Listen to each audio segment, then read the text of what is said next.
2:45. Acompáñenos todos los martes y viernes a las 2:45. Buenas tardes, estimados radio escuchas. Les saluda Ekaterina Chatsky. Estamos en el espacio 2:45 dedicado a las efemérides, músicos, artistas y acontecimientos de cada día. ¿Sabía usted que un día como hoy, 18 de mayo, falleció el compositor austriaco Gustav Mahler? Y no en vano empezaremos nuestro programa conversando sobre la Cuarta Sinfonía de este compositor, donde las interrogantes tales como la vida, la muerte, la eternidad, la bondad, la malevolencia son recurrentes en dicha obra. Y para conversar, me acompañan las personas que acaban de grabar esta sinfonía para presentarla en las redes sociales, tanto de la Orquesta Sinfónica de Heredia como del Teatro Nacional, en la última semana de mayo, es decir, el jueves 27 de mayo a las 8 de la noche. Así que nos acompañan Erasmo Solerti, concertino de la Orquesta Sinfónica de Heredia, y Sofía Corrales, la soprana costarricense invitada para participar en esta grabación y en esta producción de la Cuarta Sinfonía de Mahler. Así que bienvenida y bienvenido. Muchas gracias. Encantado. Muy bien, como ya vamos a conversar sobre esta sinfonía y me gustaría primeramente empezar con una cita de una poetisa, María Tsvetaeva, es la poetisa rusa, que dice en un poema que cualquier poema empieza con la última estrofa. Por lo tanto, esta última estrofa será la primera. ¿Y por qué digo esto? Porque en la sinfonía de Gustav Mahler, precisamente la canción del cuarto movimiento es la última estrofa. Y la canción también, o sea, este cuarto movimiento tiene un significado sobre todo la sinfonía en cuanto a su idea expresiva, su programa y su material temático. Así que tal vez lo primero me gustaría preguntar a Sofía, que es la protagonista de este cuarto movimiento. Ella va a cantar, o ya grabó, entonces, pero sí, nosotros vamos a escuchar el próximo jueves 27 de mayo a las 8 de la noche. Y me gustaría, Sofía, tal vez puede empezar a contar sobre qué narra este cuarto movimiento en la sinfonía. Sí, este cuarto movimiento habla justamente sobre la vida celestial. Su nombre es La vida celestial y casualmente el compositor quiere que sea narrado como la entrada de un niño, como un alma pura, inocente, que está entrando en un entorno, que se encuentra en un entorno donde tiene abundancia de bienes y tal vez la realización de aquello que se le ha sido negado en la vida terrenal. Y en el centro del poema podemos encontrar, por ejemplo, la abundancia de comida, la ausencia de ruido, de, como decir, o sea, como la ausencia de, diríamos en nuestras palabras, de estrés, porque todo es una dulce calma, ¿verdad? El compositor lo que narra es esto, es el fin póstumo de lo que viene después de la vida terrenal a un alma humana digamos, lo que retrata el compositor, él quiere un color totalmente claro de la voz, retratando así la pureza, la transparencia, que es tal vez una virtud que él quiere plasmar en ese momento de cómo un alma debería llegar al cielo según su perspectiva.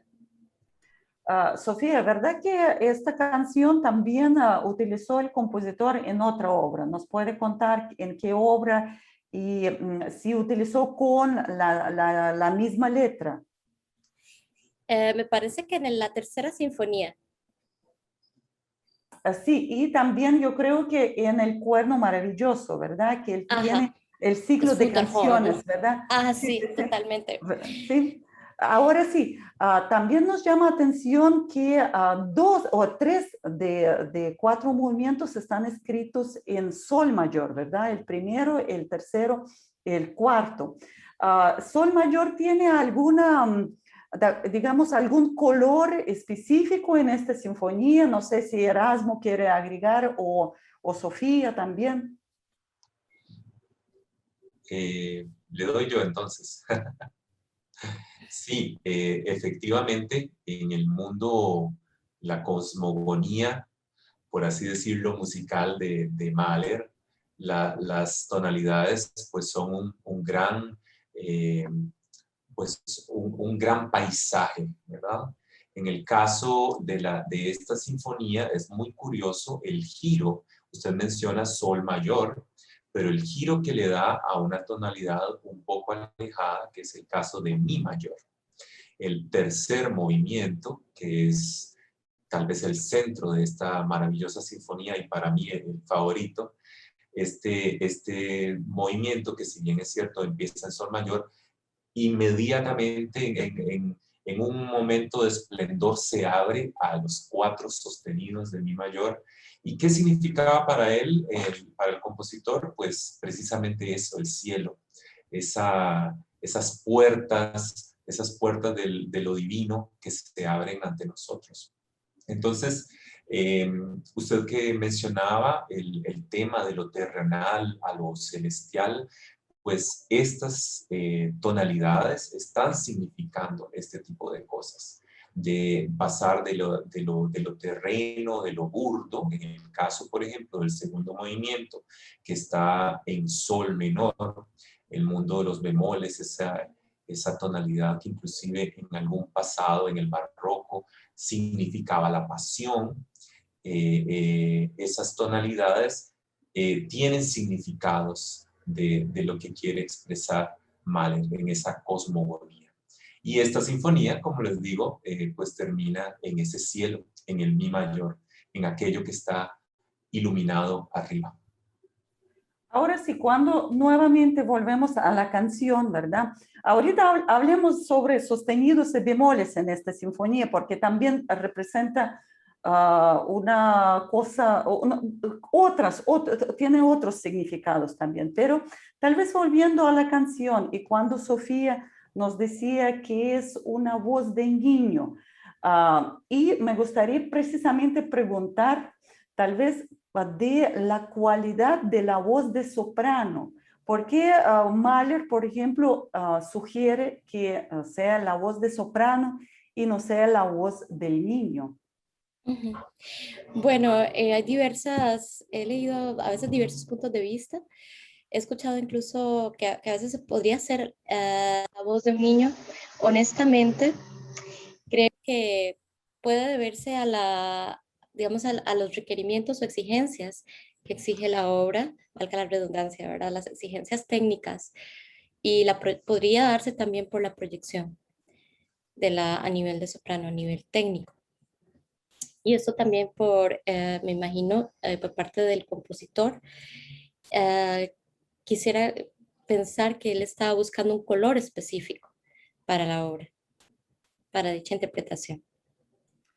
Bien, quería entonces de una vez preguntar cómo usted ha logrado este color específico, porque imagino tenía que cambiar algo, o sea, como una concepción de su propia voz. Pues en realidad creo que fue como un reencontrarme con mi propia voz, porque fue buscar un color bastante natural, bastante natural. Normalmente si me hubiera, qué sé yo, si hubiera tenido que cantar un aria de ópera, uno está siempre buscando al personaje, el color del personaje y tal. Y creo que en esta ocasión Mahler, en mi caso personal, me ha invitado como a reencontrar una pureza en el color que no tuviera que ir a buscar ningún personaje, sino como un narrador. Yo misma me sentía extrañamente muy identificada, extrañamente, tal vez era una niña interna o mi niña interna se me activó con esta obra porque realmente la música va como llevándolo a uno emocionalmente. Entonces tengo que decir que más que yo cambiar algo fue como revelar, como quitar y revelar colores, como abrir un telón, como abrir una cortina y decir, mira, tengo este otro color que probablemente muchas veces he querido pues acuerpar en, digamos, en orden de rellenar o subsanar requerimientos interpretativos en otras obras. Y en esta fue como un liberarse. Para mí fue como un liberarse a nivel de color, de colocación de la voz. Por eso siempre, cuando me han preguntado, siempre he dicho que me he sentido sumamente cómoda con la obra. Es una obra que más bien libera la voz e invita a que se utilice la voz de una forma bastante liviana. No en vano el compositor parece que los temas son como volátiles, como ligeros en ocasiones, ¿no? Y esto evoca la ligereza del ascenso del alma, ya sin peso terrenal. Nuevamente vamos a volver a la canción porque como hemos dicho que la canción es, o sea, nos da, o más bien no nos da, al compositor le dio, o sea, eso es como el origen, ¿verdad?, de la sinfonía en cuanto a su idea expresiva, su programa y el material temático. Me gustaría que tal vez ustedes ambos nos contaron precisamente del material temático. ¿Cómo se desarrolla la sinfonía? Bueno, en el caso de la cuarta sinfonía es muy interesante porque cierra el ciclo de composición, de un primer periodo de composición que se puede entender en este compositor. Y es una sinfonía cargada de ingenuidad, siento yo, de humildad, como mencionaba un poco la compañera Sofía, y también hasta de humor en su manera de construirla. Esta sinfonía atenta de cierta manera al gran finale que está acostumbrada la sociedad del siglo XIX en las sinfonías pues, de este siglo. Cuando empieza una sinfonía de manera trágica y termina de una manera esplendorosa, triunfante. Aquí más bien el plan Mahler lo invierte completamente. Y es precisamente por haber utilizado esta canción que pertenecía al ciclo del Cuerno Mágico, del Niño del Cuerno Mágico, que es una canción que creo que este ciclo es un ciclo de canciones como de 14, 15 leads, si no me equivoco, que lo habían a él motivado muchísimo a partir de 1887 y que él se enrola y se mete en una gran creatividad, o sea, este texto del Niño del Cuerno Mágico lo embota él en un tema que casi que se vuelve su leitmotiv y de ahí va a sacar un montón de materiales para componer sus diferentes sinfonías. Como ya lo habían mencionado, pero creo que es importante rescatarlo, esta quinta pieza, La Vida Celestial, él la había pensado para el final de su tercera sinfonía. Sin embargo, la tercera sinfonía le iba a quedar gigantesca, era así como horas y horas de música, entonces prefirió mejor hacer de esta pieza una sinfonía nueva. Y aquí es muy interesante notar el modo de composición, ya que lo mencionaba Ekaterina. El modo de composición de Mahler es a partir definitivamente del lead, es a partir de la canción. Él, a partir de este canto, él agarra, varía, extiende, desarrolla. Y entonces este último movimiento de la cuarta sinfonía, que era en realidad su principio, de ahí él agarra y construye todo un cosmos, una sinfonía. Sus primeros 3 movimientos giran en torno al material temático que sacó de ahí. Entonces es muy, muy interesante. El lead en este caso es como el motivo germinal en Mahler. ¿Así, Sofía? Sí, ¿no? Que es muy interesante escuchar tal vez la exposición del tema del primer movimiento, cómo viene a ser respuesta en el cuarto movimiento, dando así un sentido pues de global tal vez o redondo de la sinfonía. ¿verdad? Culminante, o sea, cómo culmina, cómo cierra con lo que empezó y dándonos pues a entender, como acaba de decir el compañero Erasmo, el tema germen que ha sido el lead, ¿verdad? Podríamos hablar de que el compositor ha sido pionero en introducir lo que podríamos llamar un lead sinfónico, o el lead sinfónico en este caso. ¿Verdad? No solamente en la cuarta, sino ya desde antes, pero bastante particular y distinguido en este compositor. Por ejemplo, cuando ustedes empezaron a conversar acerca de las tonalidades con sostenidos como sol mayor, mi mayor, después Erasmo agregó más bien tonalidades con bemoles en segundo movimiento. También podemos decir que mi menor está jugando un rol muy importante tanto en primer movimiento como en toda la sinfonía. Entonces aquí podemos decir que sí existen tres esferas de la sinfonía, que es armoniosa, la esfera armoniosa, la esfera más bien es dramática, que es una colisión entre desarmonía, ¿verdad? Y el mundo celestial. ¿Nos pueden contar precisamente acerca de estas tres esferas? ¿Cómo ustedes lo sienten, digamos, como músicos participando en la sinfonía y también tal vez ya contando de la construcción de la sinfonía, donde están precisamente estas secciones disgarmónicas, ¿verdad? No sé. Eh, bueno, a mí me gusta mucho la historia y me siento bastante conmovido con la biografía del compositor. Y en cierto punto, no queriendo salirme demasiado del tema con respecto a la construcción y las tonalidades musicales, siento que Mahler se ve reflejado en su música. Rápidamente quiero mencionar que Mahler vivía en una disyuntiva, tenía bastantes contradicciones en su historia, ¿no? El hecho, por ejemplo, que él fuese judío, que fuese austriaco, que fuese bohemio en medio de alemanes y en medio de un tiempo histórico en el que crecía el sentimiento antisemita. Entonces, inclusive, de hecho, él tuvo que convertirse al cristianismo a finales del siglo XIX para afrontar la dirección de la Ópera de Viena. Entonces, él estaba en grandes contradicciones. Asimismo, como usted lo mencionaba, las tonadas folclóricas, la música popular, se ve impresa en su música a pesar de que él fuese un director de música académica, de música culta, ¿verdad? Entonces, hay como cosas como que se contradicen en sí mismo. Y ahí se refleja ese interés de él por el tema de la vida y la muerte, esta ambivalencia, la resurrección, de hecho su segunda sinfonía se llama así, de temas trascendentales y su propia historia de vida, la muerte de varios de sus familiares, específicamente la muerte de varios hermanos que le significaron mucho.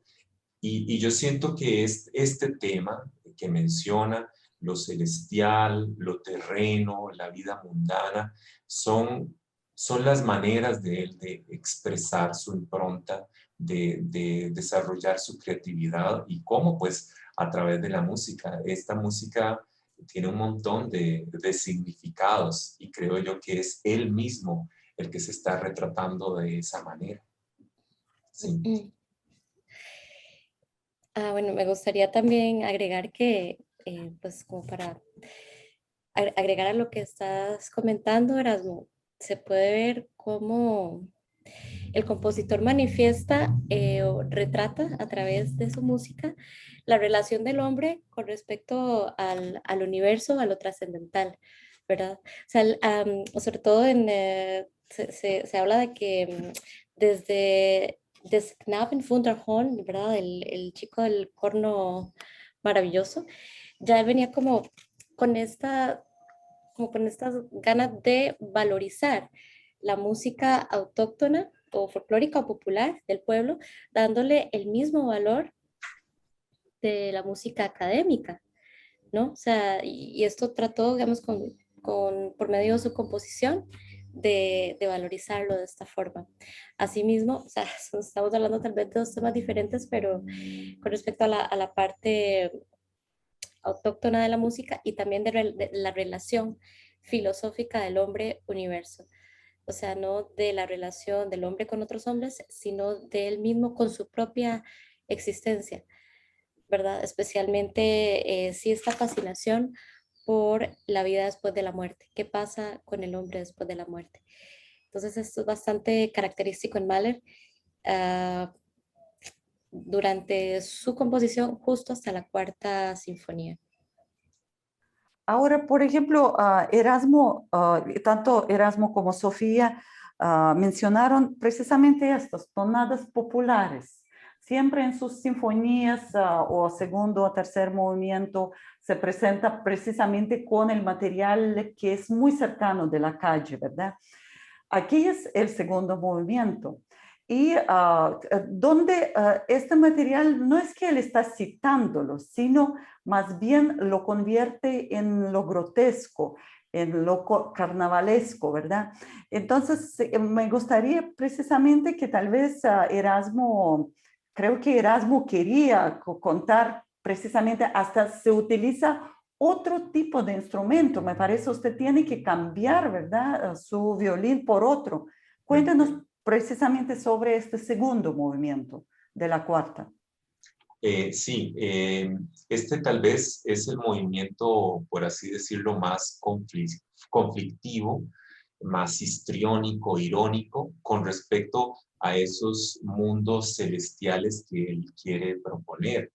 Desde el punto de vista de composición, me parece que eh, hacer uso de los opuestos hacen que complemente muy bien la idea. Por ejemplo, me explico, si usted quiere hablar de guerra, pues entonces lo compara con la paz para entender el justo medio aristotélico entre los dos términos me hace entender los dos conceptos.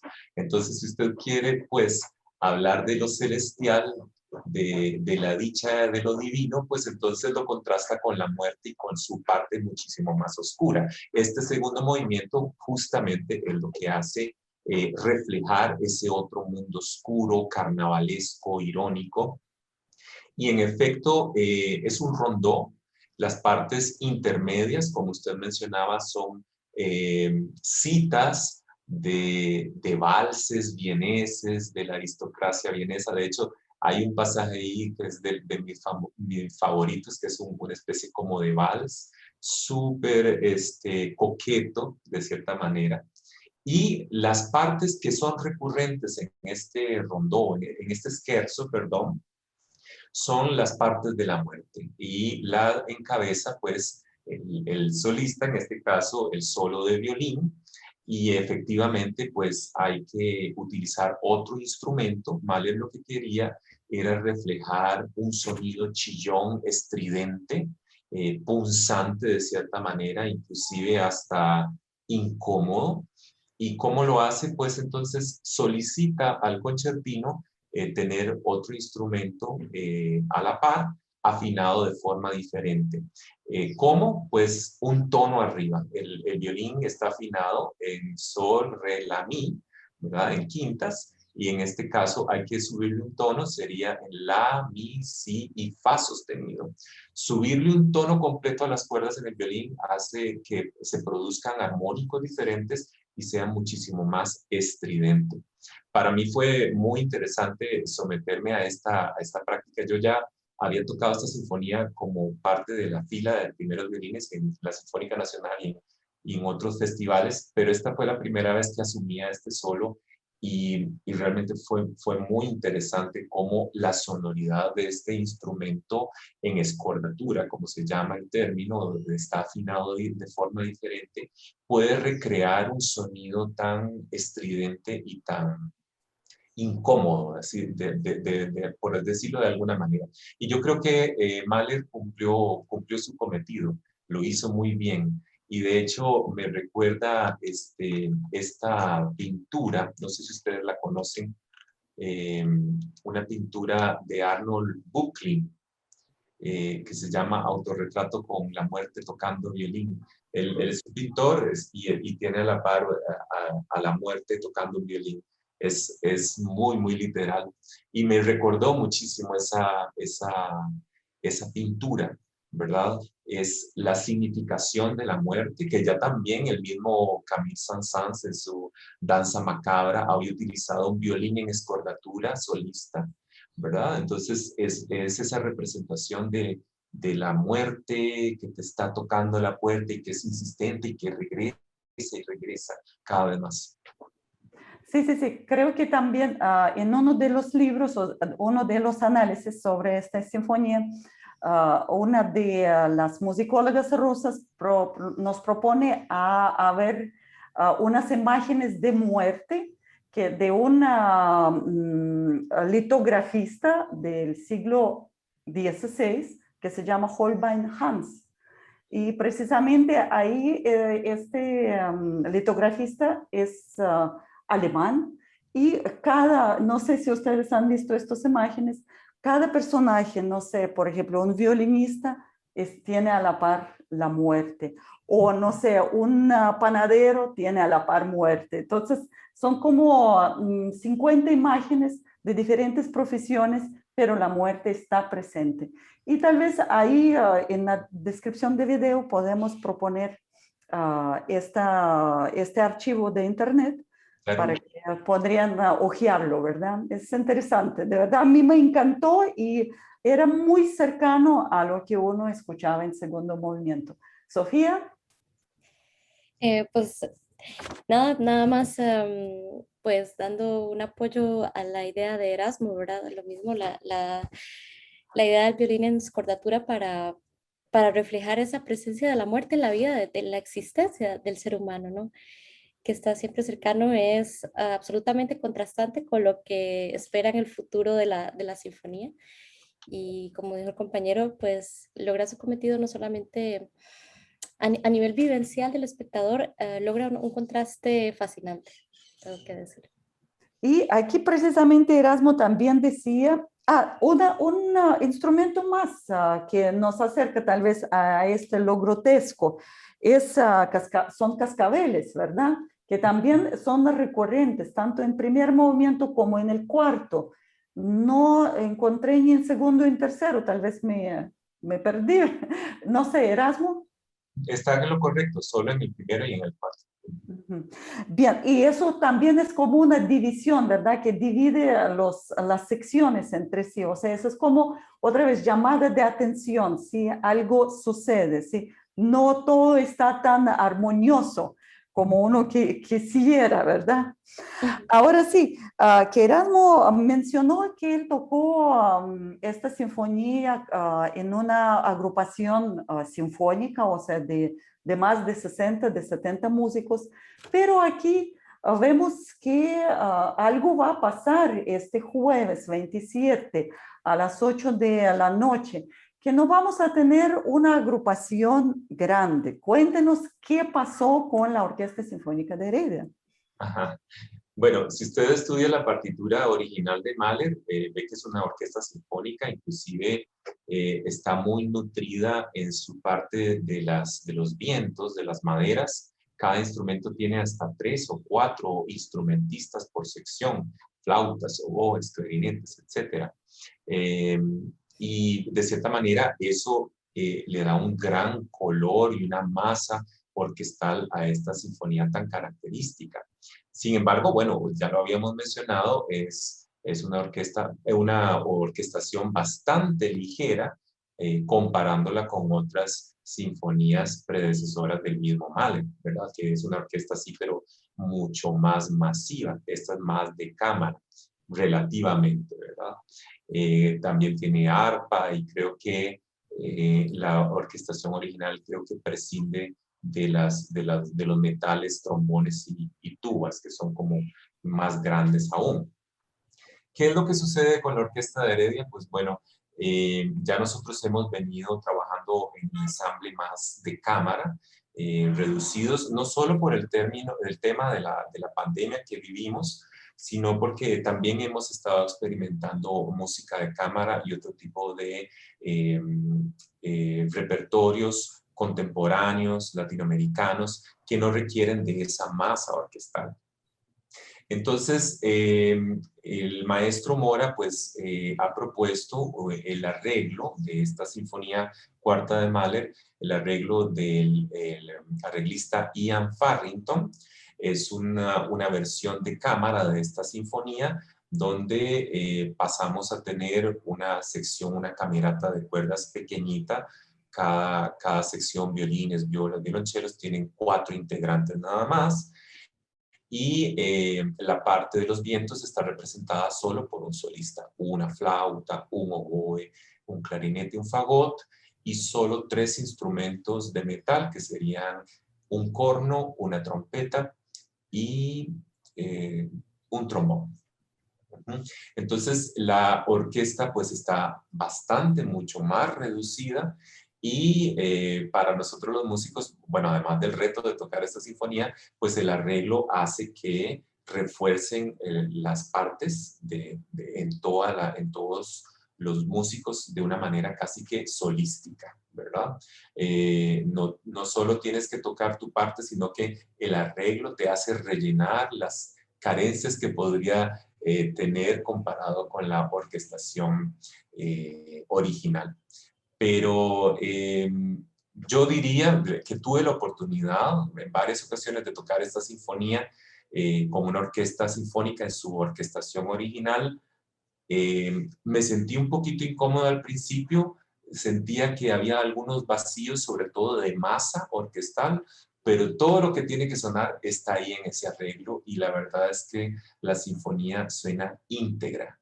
Y el revestidos obviamente en el Teatro Nacional y con la voz de Sofía en el palco, ha sido una experiencia realmente maravillosa.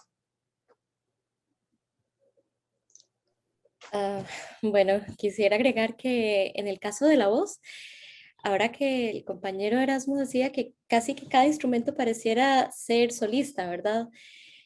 Yo me sentía como parte en esta obra en particular, como parte de la obra, no una obra para voz acompañada por orquesta, sino una obra para voz y orquesta. O sea, muchas veces cuando cantaba sentía como mi voz era parte del entrelace armónico de todos los instrumentos y cuán importante era eso y también cuán expuesto puede estar uno, ¿verdad? Que es una gran responsabilidad, pero a la vez ha sido una experiencia bellísima. En primer lugar, por la belleza de esta música y pues en segundo por el nivel de la orquesta, cómo ha sido interactuar con ellos, la sonoridad lindísima y como lo acaba de decir el compañero, también la experiencia de poder grabar y cantar en el Teatro Nacional, donde nunca había cantado con el suelo de la platea levantado, ¿verdad?